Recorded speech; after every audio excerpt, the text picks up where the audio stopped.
Mercy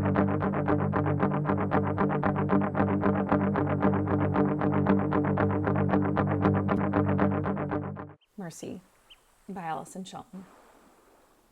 I stand on the beach, eyes on the horizon, the white caps, water so dark I'm unsure if it's blue, gray, or green. The pelicans, struggling with the wind, plunge their bills into the sea, unseen. Peter Gabriel's Mercy Street in my ears. I play it again, and then one, two more times, until I finally admit I need to listen to it on repeat. My hair tied back from my face, a scarf wrapped around my neck. I stand alone. It's February, and it's also Los Angeles. So how cold can it really be? Cold enough to remind me of Colorado decades earlier, when I regularly listened to this song. Back then, the lyrics acted like surgical instruments, helping me to examine what I understood of my life and my soul, which felt like steam between my fingers, vanishing and then gone. She pictures a soul with no leak at the seam. Playing something on repeat in the 90s took commitment. Reaching my finger out to the tape deck and rewinding, listening to the sound of the ribbon against the rewind heads. There was exciting new technology, the kind that would stop at the beginning of the song, which made it easier. No more guesswork. No more stopping and starting. Still, I sat in the frigid parking lot, the darkened windows at my shoulders in near silence, my car idling, tears coating my cheeks, choking on my sobs and disbelief, my pain. While the heat blew my hair away from my face and the tape deck ribbon shushed and squeaked. When a girl says, when I said,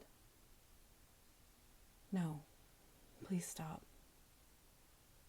The silence before he told me to relax stretches out, containing all of the worst possibilities. I can't move my arms to wipe hot tears of shame from my face.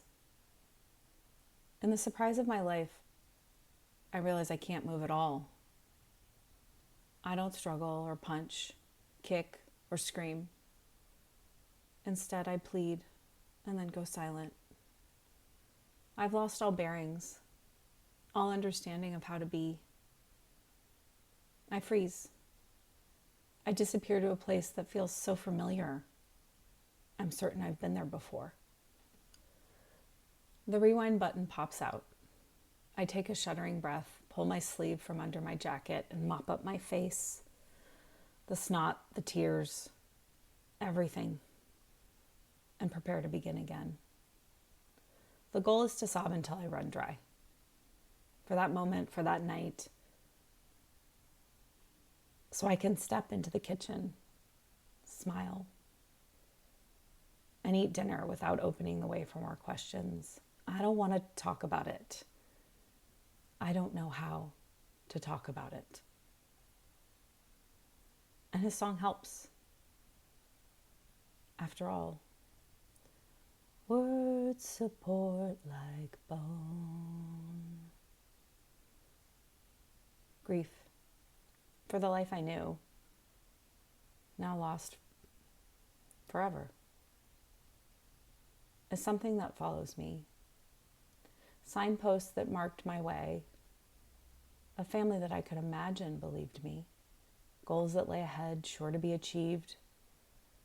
After all, that's how I make them love me, or at least not detest me, turn invisible and impossible to locate. I'd always fought my way forward. When life pushed me, I shoved back hard.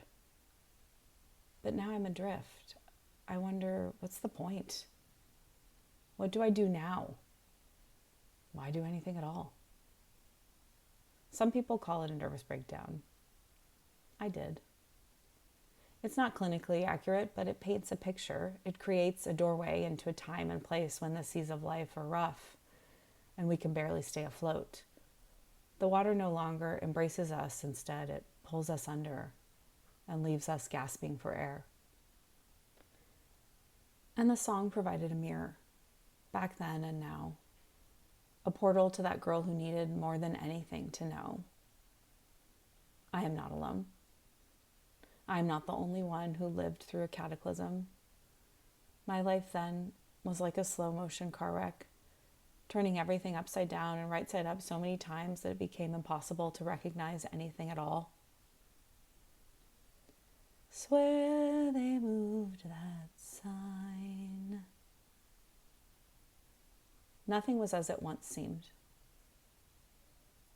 Growing up with 4 older brothers and a father, there were societal expectations.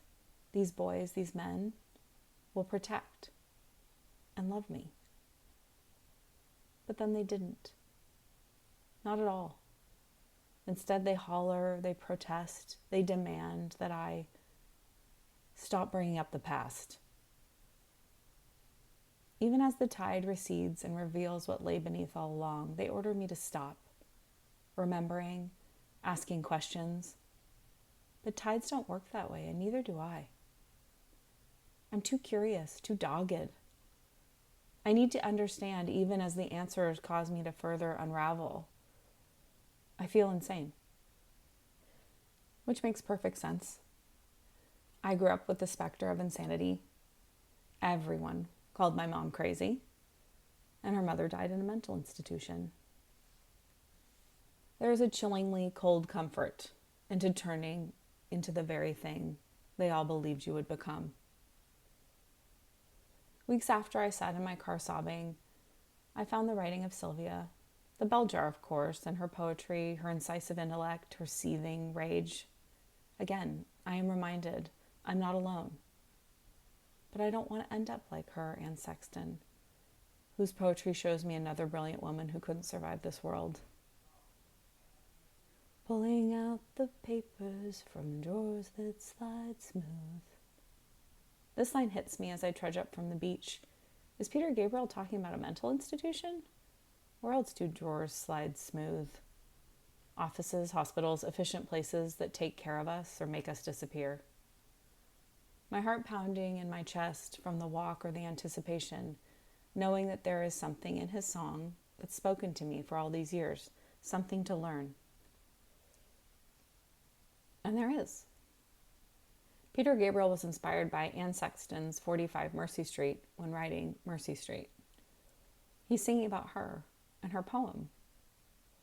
This man, yes, a man, which I needed then and need less now, saw her melancholia and it left an impression. So much so that he wrote one of my favorite songs about her. Mercy, mercy, looking for mercy. We're all looking for mercy. And I upended my whole family system when I decided to give it to myself. By never shutting the hell up. By believing myself. By putting a metaphorical and real life ocean between us. And excising them from my life. My mom isn't crazy. And neither am I. Not then, not ever. Crazy is a word that's used to erase, to neatly fold all the trauma and abuse into a box and gift it to the victim. And instead of drowning in shame and self-loathing, I looked out at the sea, or the mountains, or the black night, or into the lines of poetry or this song to find pieces of myself, to continue, to discover lost pieces of myself, to continue.